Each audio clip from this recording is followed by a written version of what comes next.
Can you please explain to us how you found Brenda Heist? This past Friday evening, about 6:30, we received a phone call from the Monroe County Sheriff's Department in Key Largo, Florida, informing us that they had Brenda Heist in their custody, and it was confirmed the true identity of Brenda at that time. I quickly called them back and asked for a photograph to be sent up as well, which they did, and that was confirmed on our end as well, that it was truly, in fact, Brenda Heist, who's been missing for 11 years and considered deceased.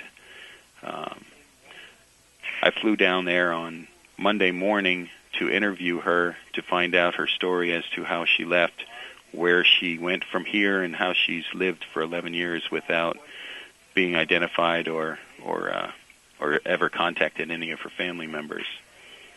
And during my interview with her on Monday morning, she explained to me that back on Friday, February 8th of 2002, she was in Lancaster applying for housing assistance, and at the time she was denied assistance, which she then said she left and went to a park, and she sat in a nearby park and cried to herself.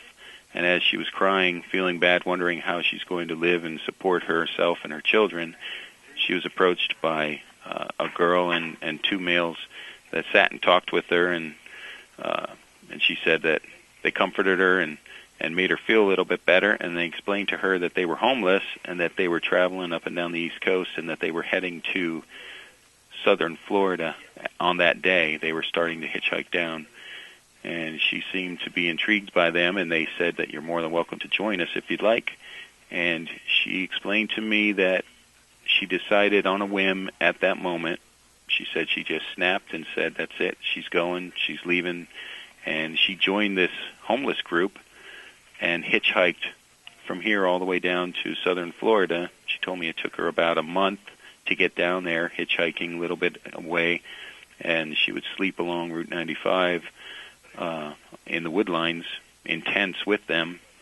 And once she arrived in Key West, Florida, she lived the homeless life, living under bridges and in tents and eating food that's been thrown away from the fast food restaurants, and just living within the community of the homeless people down in Key West,